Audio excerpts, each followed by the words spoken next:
ایک جماعت ہندوستان کی گئی تھی یورپ کے کسی علاقے کے اندر.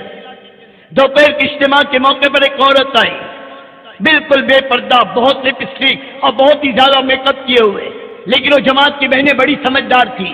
انہوں نے محبت سے، پیار سے اس بہن کو اپنے سے مانوس کیا، قریب کیا، اس کو اس کی بے حیائی کا احساس ہونے نہیں دیا. وہ تعلیم کے حلقوں میں بیٹھی، عورتوں کا عمل دیکھا، عورتوں کا ماحول دیکھا. صرف اتنی دیر کے ماحول میں اس نے اس پر اتنا اثر کیا. جب وہ جانے کے لیے کھڑی ہوئی تو کہنے لگی، آپا پلیز آپ مجھے اپنا کوئی دوپٹہ دے دیں، اب مجھے کھلے سر اس گھر سے باہر نکلتے شرم آتی. اتنے لینے کی استعداد فوراً اللہ نے عورت میں اتنی رکھ، بدلے گی تو زندگی بدل دے گی. اتنا تاثیر ہے اس تعلیم کے اندر. لیکن شرط ہے، یہ دو تعلیم مرد کے ذمے ہے. وہ 4 مہینے لگانے والوں، وہ آندھرا کے ذمہ داروں، اپنے بارے میں سوچ لو. آج ہی کارگزاری کل سنی تھی، کتنے 500 آدمی 4 مہینے، 1000 آدمی چلے کے، اور گھر میں تعلیم 300 گھروں میں. ہائے رے ہائے. یعنی آج کا مرد آج کا تبلیغ میں لگاؤ طے کر چکا ہے، ہمیں اپنی بیوی کو، اپنے بچوں کو جنت میں نہیں لے جانا ہے. جنت میں پوری دنیا کی مسجدوں میں تعلیم زندہ کرنے کی فکر ہے، اپنے گھر کی تعلیم بھول گئے. آج ہی طے کرو. اگر گھر میں کتاب نہیں ہے، یہاں اس اجتماع سے سب سے بہترین تحفہ اور ہدیہ جو لے جانے کی چیز ہے وہ میرے دوستوں کتابیں ہیں. فضائل اعمال، فضائل صدقات، منتخب احادیث، یہ تینوں کتابیں اپنے ساتھ لے جاؤ. اور بیوی بچے پوچھے اجتماع سے کیا لائے تو کہو کائنات کی سب سے بڑی دولت لے کر آیا ہوں. یہ وہ عمل ہے جس میں نور ہی نور ہے. یہ ہمارے گھر کو نورانی بنائے گا، ہمارے گھر کی بلائیں، ظلمتیں اور مصیبتوں کو دور کرے گا. پھر گھر میں مشورہ کرو. آرڈر نہیں، شوہر بن کے گھر میں دین نہیں لا سکتے، ساتھی بن کے گھر میں دین لانے کی محنت کرو. اماں جان کہتی ہے اللہ کے نبی ہمارے درمیان کیسے رہتے. اللہ اکبر. کہتے سیرت دیکھو، سیرت دیکھو. پھر ہمیں اپنے آپ کو اپنی بیوی کا شوہر کہتے شرم آئے گی.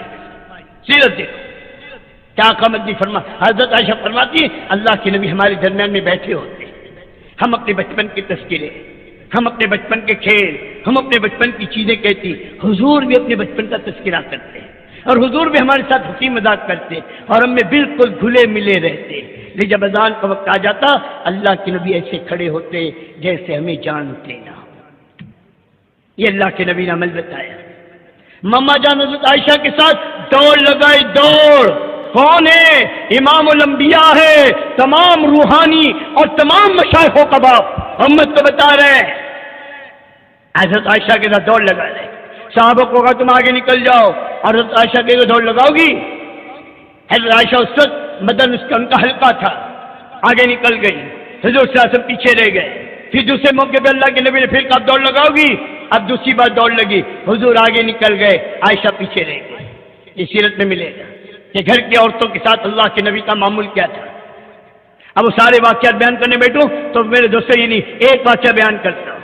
رمضان کا مہینہ، اللہ کے نبی پاک صلی اللہ علیہ وسلم ہر سال اعتکاف فرمایا کرتے تھے. اماں جان حضرت عائشہ نے کہا یا نبی اللہ میرا حجرہ مسجد کے ساتھ بالکل لگا ہوا ہے، اگر آپ مجھے اعتکاف کی اجازت دے دیں تو میں اپنے دروازے کے پاس ہی اپنا خیمہ باندھ لوں اور اس میں اعتکاف کروں کہ مجھے آپ کے ساتھ مسجد میں اعتکاف کا شرف حاصل ہو جائے. حضور نے تو پہلے منع کیا، عائشہ کی اصرار پر خاموش ہو گئے. لیکن شام کو جب آپ مسجد میں آئے تو دیکھا 11 یا 9 خیمے لگے ہوئے تھے. حضور نے پوچھا یہ سب کس کے ہیں؟ کہا یا نبی اللہ آپ کی تمام بیویوں نے آپ کے ساتھ اعتکاف کا ارادہ کر لیا ہے. اب ایک سب کو کہتے جاؤ تو ایک کو اجازت کیوں؟ اگر سب کو کہتے اعتکاف کرو تو قیامت تک کی امت کا مسئلہ ہے. اب تو ہم ہوتے تو کیا کرتے؟ ارے بولو نا صاحب بہادر ہو کہ ڈنڈے لڑتا ڈنڈا لو ڈنڈا، ان کے ایسی کی تیسی. لیکن حضور صلی اللہ علیہ وسلم نے قیامت تک کی امت کچھ نہیں کہا بیویوں کو، بلکہ آپ نے اپنا خیمہ لپیٹ دیا اور اعلان کیا کہ اس سال حضور صلی اللہ علیہ وسلم اعتکاف کا ارادہ ملتوی کر چکے ہیں. اگر اللہ کے نبی کا خیمہ اڑ گیا تب کس کا خیمہ رہے گا؟ سب کے خیمے اندر ہو گئے. ہاں، اور قیامت تک کی امت کو بتلایا یہ تمہارے نبی کے اخلاق ہے. اخلاق صرف باہر کے لیے نہیں ہے، گھر کے لیے بھی ہے. گھر کے لیے 10 سال امام مالک انس ابن مالک کے 10 سال میں اللہ کے نبی کی خدمت میں رہا، واللہ میرے نبی نے کبھی مجھے نہ ڈانٹا، نہ کبھی مارا، نہ کبھی گالی۔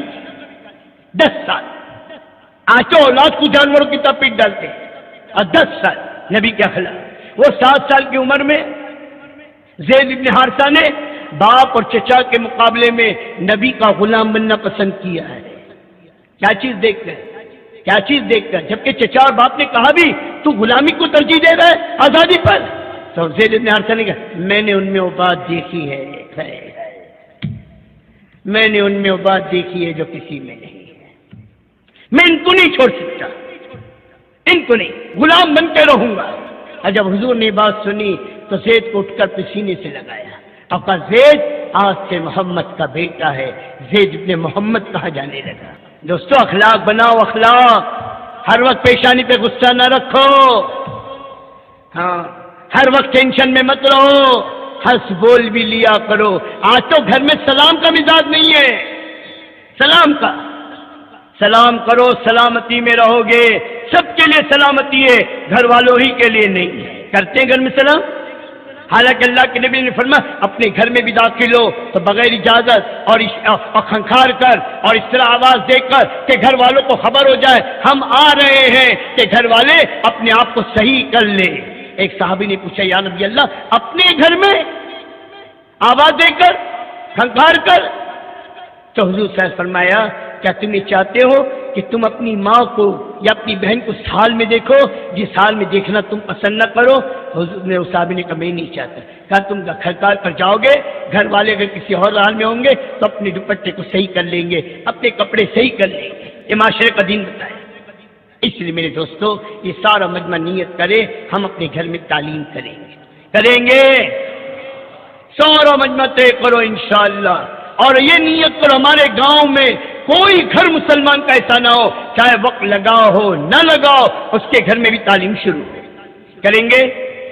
اب یہ تعلیم کے اندر گھر میں 2 چیز ہے، ایک تو مشورے سے تعلیم کا وقت طے کرو، کچھ دنوں تک کے تو تعلیم خود کرو، پھر مشورے سے اپنی موجودگی میں کبھی اپنی ماں سے، کبھی اپنی بیوی سے، کبھی اپنی بیٹی سے، کبھی اپنے بیٹے سے، کبھی اپنے گھر کے اور کسی فرد سے تعلیم کراؤ کہ ہماری غیر موجودگی میں بھی گھر میں تعلیم ہوتی رہے۔ کبھی آپ 3 دن کے لیے، چلے کے لیے، 4 مہینے کے لیے نکلے تو بھی آپ کی غیر موجودگی میں گھر میں تعلیم ہوتی رہے، اس لیے مشورے کے ساتھ ان سے بھی تعلیم اپنی موجودگی میں کراؤ، اور شروع میں تعلیم 10 منٹ 15 منٹ کرو، آہستہ آہستہ اپنے گھر کی تعلیم کو آدھے گھنٹے تک لے جانے کی کوشش کرو۔ اور گھر میں تعلیم کے ساتھ ساتھ دوسرا عمل 6 نمبروں کا مذاکرہ ہے، تقریر نہیں کہ مسجد میں کوئی بولنے نہیں دیتا، جماعت میں کبھی موقع نہیں ملتا۔ اب یہ ماشاءاللہ تبلیغ والوں نے کیا اچھی بات بتائی، اب بیٹے سے کہا بیٹے کرسی لاؤ، نحمدہ و نصلی علی رسولہ الکریم اما بعد، اور ایمان یقین آخرت۔ تو بیوی پوچھے گی روز کریں گے ایسا؟ کیا بھائی چلے گی کہ نہیں چلے گی؟ گھر میں تو تعلیم اس طرح 6 نمبر کا مذاکرہ اس طرح کرو کہ گھر کے تمام بچے بچیاں اور گھر کے تمام مستورات اس کو سیکھ لیں۔ ہر نمبر کا مقصد، اس کی فضیلت، اس کے حاصل کرنے کا طریقہ موٹے موٹے انداز میں اپنی بیوی بچوں کو یاد کرا۔ یہ کیوں ہے؟ ہماری بیوی بچوں کا بھی ذات دعوت پر باقی رہے۔ مردوں کو باہر دعوت کا موقع ملتا ہے، تعلیم دعوت دینے کا موقع ملتا ہے، بات کے سننے کا موقع ملتا ہے، عورتوں کو یہ موقع کم ملتا ہے۔